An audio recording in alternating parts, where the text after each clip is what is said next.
ورحمۃ اللہ وبرکاتہ۔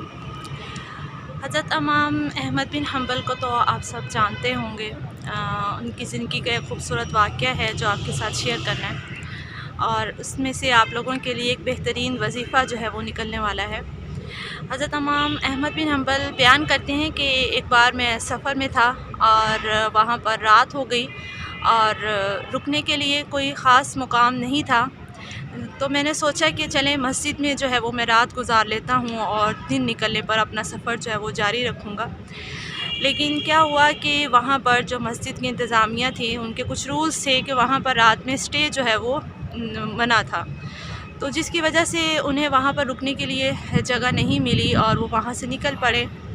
جب نکلے تو وہیں کا ایک نمازی تھا جو نان بائی تھا، یعنی نان بنایا کرتا تھا، تو انہوں نے کہا کہ آپ میرے ساتھ چلیں اور میرے گھر آ جائیں اور وہاں پر اپنی رات گزار لیں۔ تو وہ حضرت جو امام احمد بن حنبل تھے وہ ان کے ساتھ چلے گئے، انہوں نے رات ان کے گھر میں گزاری، اور رات میں انہوں نے دیکھا کہ وہ شخص جو ہے وہ مسلسل اب کچھ نہ کچھ زبان سے ادا کر رہا ہے، یعنی مسلسل کچھ پڑھ رہا ہے، کچھ ذکر کر رہا ہے۔ تو رات انہوں نے ان کی روٹین کو دیکھا اور صبح میں ان کا دل چاہا کہ میں ضرور ان سے پوچھتا ہوں کہ رات بھر جب یہ اپنا کام کرتے رہے اس دوران یہ کچھ ورد بھی کرتے رہے۔ تو حضرت امام احمد بن حنبل نے ان سے پوچھا کہ میں دیکھ رہا تھا کہ رات مسلسل تم کچھ نہ کچھ دہراتے رہے، تو کیا دہرا رہے تھے؟ اس پر انہوں نے کہا کہ میں استغفار پڑھ رہا تھا۔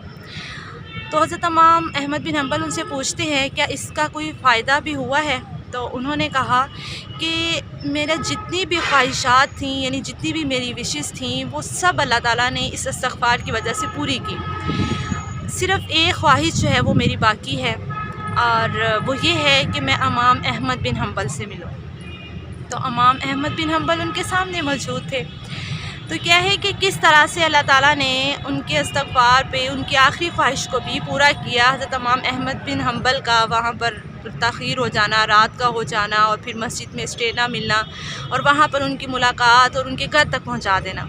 تو اللہ تعالیٰ جو ہے جب کسی کام کا ارادہ کر لیتے ہیں تو اس طرح سے اسباب بھی بنا دیتے ہیں اور اپنے بندے کو بھی عطا کرتے ہیں جب وہ مخلص ہو کر اللہ تعالیٰ سے مانگتا ہے۔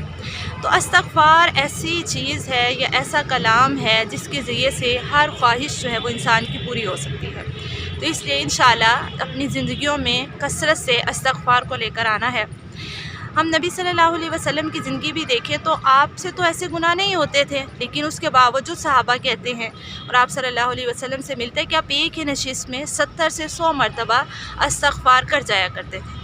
تو اس لیے ہم بھی اپنی زندگی میں استغفار کو لے کر آئیں گے۔ استغفر اللہ ربی من کل ذنب واتوب الیہ، استغفر اللہ الذی لا الہ الا هو الحی القیوم واتوب الیہ۔ السلام علیکم ورحمۃ اللہ۔